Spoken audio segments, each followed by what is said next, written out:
نبی پاک علیہ السلام نے اگلا جملہ ارشاد فرمایا، میرے صحابہ میں اس مہینے کو 3 حصے کر رہا ہوں، پہلا عشرہ، دوسرا عشرہ، تیسرا عشرہ۔ 9ویں نمبر کا پوائنٹ رسالت مآب ارشاد فرما رہے ہیں، فرمایا وَهُوَ شَهْرٌ أَوَّلُهُ رَحْمَةٌ وَأَوْسَطُهُ مَغْفِرَةٌ وَآخِرُهُ عِتْقٌ مِّنَ النَّارِ، کہ میرے رب کریم نے تمہارے اوپر 3 خصوصی پیکیجز تیار کر دیے ہیں۔ پہلے 10 دنوں کو رب العزت نے رحمت کے 10 دن ارشاد فرما دیے۔ کیا معنی؟ ان 10 دنوں میں اللہ کی رحمت بارش کی طرح چھن چھن کے برسے گی، اور جب بارش برستی ہے اس کا حساب کنویں کا نہیں ہوتا۔ کنواں کہتا ہے پیاسا میرے پاس چل کے آئے، میں پیاسے کے پاس چل کے نہیں جاؤں گا۔ یہاں کنویں پیاسے والی بات نہیں ہوتی، بارش رب العزت کی رحمت ہوتی ہے، وہ ہر اس گھر پہ، ہر اس در پہ اور ہر اس فرد پہ برستی ہے جسے ضرورت ہو یا ضرورت نہ ہو۔ جو بارش مانگے اسے بھی ملتی ہے، جو نہ مانگے اسے بھی ملتی ہے۔ اولہ رحمتن، فرمایا رمضان المبارک کا پہلا عشرہ تمہارے لیے اللہ کی رحمت بارش کی طرح برسے گی۔ مجھے بتائیں، جب بارش برستی ہے، کھیت لہلہانے لگتے ہیں، موسم سرسبز و شاداب ہو جاتا ہے، بیماریاں ختم ہو جاتے ہیں، چرندوں کی چہک مہک لہک شروع ہو جاتی ہے، ہر طرح کے معاملات میں سکون کے معاملات سامنے ہوتے ہیں۔ یہ پانی کی بارش ہے۔ جب رب العزت کی رحمت کی بارش برسے گی، وہ دن میں بھی، وہ رات میں بھی، وہ صبح میں بھی، وہ شام میں بھی، وہ ابتدائے دن میں بھی، انتہائی دن میں بھی، ابتدائے رات میں بھی، انتہائی رات میں، ہم جاگ رہے یا ہم سو رہے، اس رحمت سے ہمارے کپڑے نہیں دھلیں گے، ہمارے گناہ دھلیں گے، ہماری نیکیاں آئیں گی سامنے۔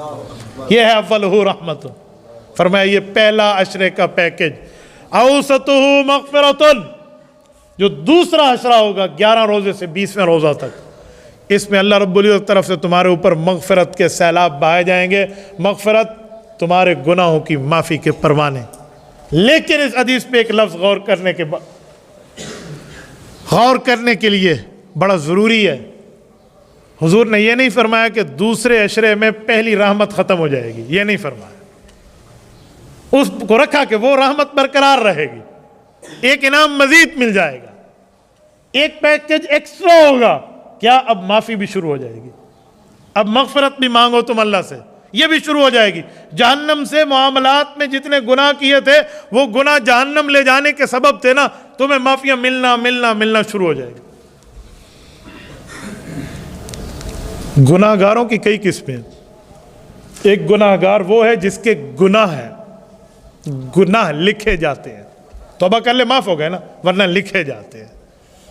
اور ایک گناہ گار ایک ہائی ایکسٹریم پہ ہے، وہ یہ جس کے گناہ بھی لکھے جاتے ہیں اور جہنم کے رجسٹر میں اس کا نام بھی درج کر دیا جاتا ہے۔ غلطیاں تو ہم سے ہوتے ہیں، لیکن ہر بندے کا تھانے کا رجسٹر میں نام اندراج نہیں ہوتا، ہر بندے کا وہاں نامینیشن کے ساتھ اس کی ترتیب نہیں ہوتی کہ کوئی مسئلہ ہو اس کو اٹھا لیا جائے۔ وہ کوئی خاص ہوتا ہے جس کے ساتھ اس طرح کی بدماشی کے معاملات پہ حکومت وقت یہ کام کر لیتی ہے۔ فرمایا جب تیسرا عشرہ آئے گا تو جن نے خود کو بدنصیب بنا لیا تھا کہ گناہ کر کر کے جہنم کے رجسٹر میں اپنے نام کو درج کروا لیا تھا، اب رحمت الہیہ ان افراد کی طرف متوجہ ہوگی۔ وَآخِرُهُ عِتْقٌ مِّنَ النَّارِ، اور تیسرے عشرے میں اللہ رب العزت فرمائیں گے اب تو نیکیاں شروع کر دی ہیں، اگرچہ نام ان کا جہنم کے رجسٹر میں تھا، فرشتوں جتنے یہ ہیں ان سب کے نام رجسٹر سے مٹا دیں۔ اس میں بھی حضور نے یہ نہیں فرمایا کہ مغفرت ختم ہو جائے گی۔ کیا مطلب؟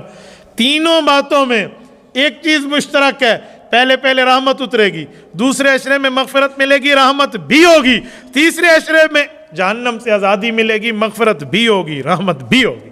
پچھلی چیزیں ختم نہیں ہو جائیں گی، وہ چل کے معاملات ہوں گے۔ یہ 9ویں نمبر پہ رسالت مآب نے رمضان المبارک کے بابرکت ہونے کی دلیل ارشاد فرمائی۔